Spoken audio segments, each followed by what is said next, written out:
Port Charles on the precipice, a city of secrets, betrayal, and desperate measures.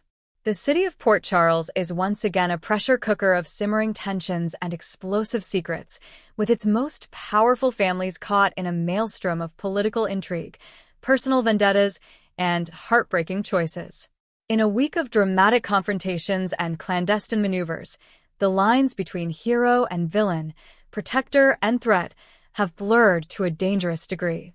From the gilded halls of the Quartermain mansion to the grimy backrooms of the criminal underworld, a series of interconnected crises are threatening to tear the very fabric of the city apart, leaving its residents to navigate a minefield of loyalty, love, and survival.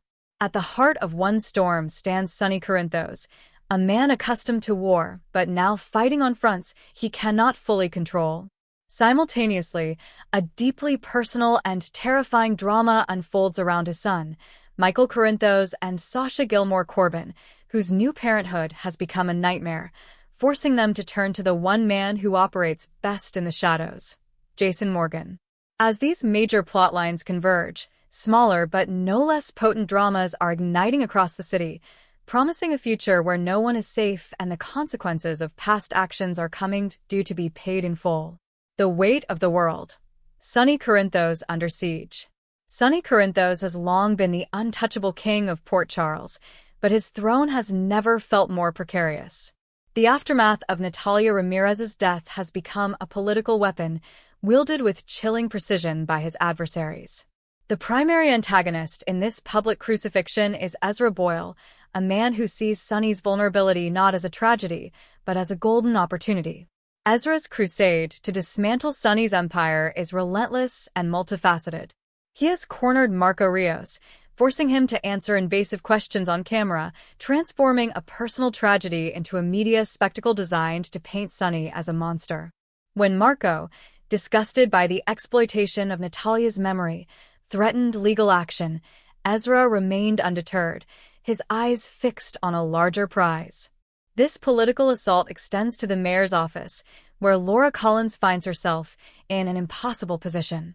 Ezra, with a reporter in tow, ambushes her, attempting to force her into a public condemnation of Sonny. Laura, a seasoned political operator, deftly sidesteps the trap, refusing to be a pawn in Ezra's game. However, the pressure is mounting, and the public perception of her association with a known mobster is becoming a liability she can ill afford. The most insidious move, however, comes from Drew Kane. Manipulated and armed with a file of damning information provided by Ezra Boyle, Drew now possesses the leverage to potentially ruin both Sonny and Laura. The file is a ticking time bomb, containing everything needed to launch a devastating hit on their reputations and power bases. Drew's confrontation with Curtis Ashford reveals the depth of this new alliance. When Kai Taylor confesses to being the one who informed Drew about Curtis's past schemes, the betrayal sends shockwaves through their already fragile relationships. Drew, feeling empowered, pressures Curtis to author an op-ed piece condemning Sonny for the Natalia incident, demanding the public release of the autopsy report to coincide with the news that Sonny was held as a person of interest. Curtis, caught between his loyalty to his family and the blackmailing grip of Drew, reluctantly makes the call, approving a headline that directly implicates Sonny. Was Sonny responsible for Natalia's termination? The publication of this article is a declaration of war, moving the conflict from the shadows into the harsh glare of the public eye. Amidst this chaos, Sonny's personal life offers no respite. His ex-wife, Carly Spencer, visits him with a dire warning. She sees the escalating conflict with Jen Sidwell and urges Sonny to agree to a ceasefire, her voice laced with the fear of a woman who has lost too much. Her plea, "If we don't, we might lose another loved one," hangs heavy in the air, a chilling premonition of the potential cost of this war. Sonny's world is further complicated by the arrival of Giovanni "Gio" Palmieri at his home. Gio, having overheard a conversation between Sidwell and Jordan Ashford about the ongoing probe into Natalia's death, comes to warn Sonny. He reveals Sidwell's theory that Natalia might have committed suicide to escape a fate Sonny had planned for her in Belize. Instead of gratitude, Sonny offers a stern warning. He instructs Gio to stay away, a protective but firm command to keep his grandson out of the crossfire. Even Tracy Quartermain, ever the pragmatist, reinforces this, telling Gio to keep his distance. Sonny's final advice to his grandson is a poignant summary of his current reality. Stay away from him to stay safe. According to spoilers, Sonny is a man who will stop at nothing to protect his family, but in a city where every ally has a hidden agenda, his methods may no longer be enough to shield them from the fallout. A mother's desperate gambit, Sasha's escape with Jason Morgan. While Sonny battles for his public and private life, an equally harrowing drama is unfolding at the Quartermain estate. The joy of new motherhood has turned to terror for Sasha Gilmore Corbin, who has discovered that her infant daughter, Daisy, is the target of a sinister plot. The kidnapping of Daisy, orchestrated by powerful, ruthless individuals who fear a secret the child unknowingly holds, has shattered Sasha's world. The realization that even the fortified walls of the Quartermain mansion cannot guarantee her daughter's safety leads her to a desperate conclusion. They must disappear.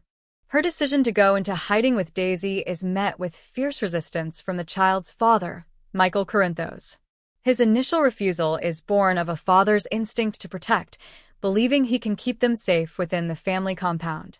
However, as the evidence of the conspiracy mounts, the arrests, the headlines, the pervasive sense of being watched, he is forced to confront a devastating truth.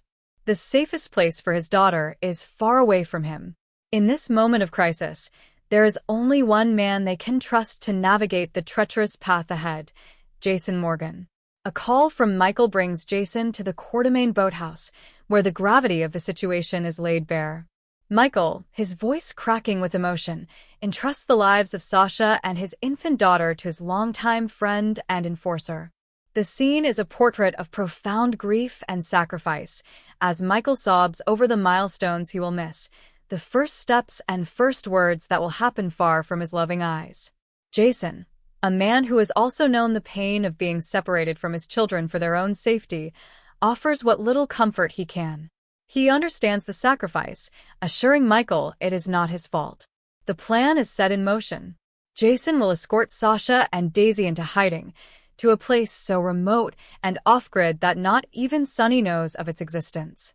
This safe house, a relic from a past attempt on Sam's life, is their only hope. It is unreachable by phone, internet, or GPS, a ghost on the map. The journey itself is fraught with tension. Under the cover of a rain-swept night, Jason drives them deep into the mountains. Inside the SUV, the air is thick with unspoken fears. Sasha clutches Daisy like a lifeline, her knuckles white, her lips pressed against the baby's soft hair. Every bump in the road is a jolt of anxiety, every turn a reminder of the life she has been forced to leave behind. Upon arriving at the secluded cabin, Jason's training takes over. He is a man of silent, swift action, his movements a testament to a life lived on the edge. He builds a fortress around them, checking every door and window, securing every possible entry point. He then presents Sasha with the tools of her new reality: a burner phone, untraceable and scrubbed of contacts, and a gun. For Sasha, a woman who had never fired a weapon in her life, this is a terrifying turning point. Under Jason's patient tutelage, she pulls the trigger for the first time. The sound is deafening in the quiet woods, but a sense of resolve settles over her. Her hands no longer shake. "I didn't think I could do that," she admits, her voice low but steady. Jason's reply is simple and profound. "You can do more than you think. You're doing it already." In the solitude of the cabin, a new dynamic begins to form between them. It is not romance, not yet, but something more primal, a bond forged in shared danger, built on trust, respect, and a mutual will to survive. Sasha, watching Jason's quiet competence, his gentle, almost fatherly demeanor with Daisy, begins to feel a sense of safety she hasn't known since losing her son, Liam. Jason doesn't try to fix her or pity her. He simply stands as a shield between her and the world. This mission could cost him everything, but for Jason Morgan, protecting the innocent is a code he has always lived by, and this time, the stakes have never been higher. The Ghost in the Nursery, Willow's psychological descent. The most shocking revelation of the week reframes the entire baby-centric drama. The supposed stalker, the shadowy figure tormenting Sasha, is none other than Willow Tate. In a chilling sequence, it is revealed that Willow has been sneaking into the nursery, her actions a terrifying manifestation of her grief and rage. She has been playing cruel tricks on Sasha, moving baby Daisy, changing her clothes, and even taking her from her crib for walks, all while the new mother sleeps just rooms away. This is not the Willow that Port Charles knows. Her recent mental health crisis, triggered by losing full custody of her children, Wiley and Amelia, has clearly sent her spiraling into a dark place. Viewers have watched her emotional collapse, but these new actions represent a dangerous escalation. In a soft-spoken monologue to the sleeping Daisy, Willow's motives become terrifyingly clear. She is angry with Michael for removing her children and with Sasha for her perceived betrayal. She wants them to feel the same agonizing pain of loss that she feels. It's time for them to feel the same way she did, she whispers, a statement of intent that echoes the vindictive nature of her infamous twin sister, Nellie Benson. The parallels to Nellie are impossible to ignore.